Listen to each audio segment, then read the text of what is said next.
All right, what if I told you there are cheat codes for the game of life? We're about to decode the hidden economic rules that basically run everything, from what you eat for breakfast to what you dream about at night.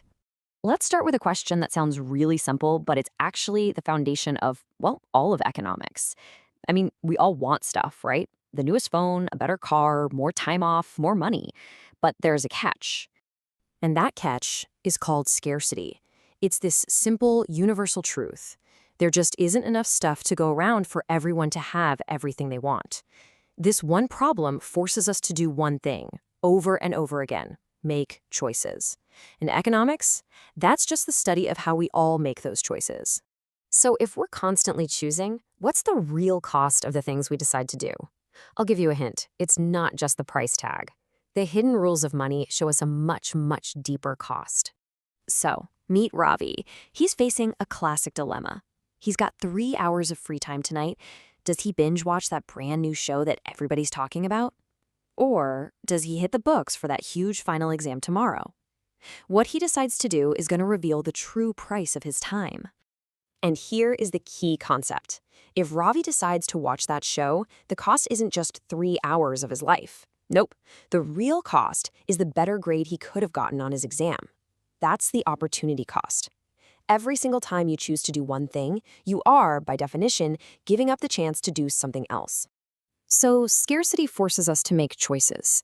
But you know what else it does? It forces us to work together. None of us can do everything on our own, so we trade with each other. And that's where the real magic of economics starts to happen. Okay, here's a little puzzle for you. Amit is the super successful manager, but he's also amazing at video editing. In fact, he's way better and faster at it than Ravi, a student who does some freelance editing on the side. So why in the world would Amit pay Ravi to do a job that he can do better himself? It all comes back to that opportunity cost. See, if Amit spends his time editing videos, he's giving up time he could be spending at his high-paying manager job. That is a huge opportunity cost. But for Ravi, the student, the opportunity cost is way, way lower. So Amit hires Ravi, and guess what? They both win. So we've seen how this opportunity cost thing works between two people. But what happens when you scale that up to millions, even billions of people, all trading with each other? Well, you get something we call a market. And that market, it has a secret language of its own. To understand this secret language, we're going to look at something that can literally make or break governments in India: the price of onions. Seriously, it's not just a vegetable. It's a political and economic powder keg just waiting to explode. So on a normal day, onions cost about 20 rupees a kilo. That's the sweet spot. It's what economists call equilibrium. The number of onions farmers want to sell is pretty much exactly the same as the number of onions people want to buy. Everything's in balance. But then, disaster strikes. A massive flood wipes out half the onion crop. All of a sudden, there were only half as many onions to go around. But here's the thing.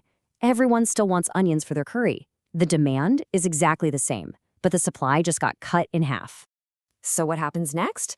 It's classic supply and demand. You've got the same number of people all scrambling to buy from a much, much smaller pile of onions. And the price? It goes through the roof.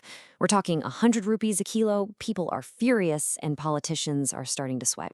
But that 100 rupee price tag, it's more than just a number. It's a signal. It's like a giant flashing neon sign that every single farmer in the country can see. And it's screaming one thing: grow onions. There is a fortune to be made here. So, what do you think happens the next planting season? You guessed it. Every farmer plants onions. The market is absolutely flooded with them. And the price? It crashes all the way down to 10 rupees. And get this, all of this happened without a single government committee or command. That's the power of the market's invisible hand at work. And now, for the biggest secret of them all. Let's talk about the one thing we all use every day: money. But do we actually know what it is? The truth is, a little weird. I mean, just think about it. Throughout history, we've used all kinds of stuff as money. Big rocks, pretty shells, salts, gold coins, little pieces of paper. And now, for most of us, money isn't even a physical thing. It's just numbers on a screen. This leads to a kind of mind-blowing conclusion.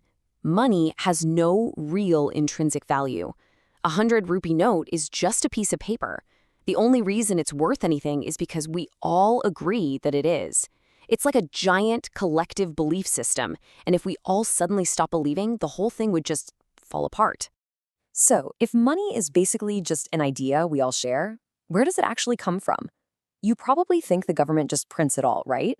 Nope. The real answer is way more surprising.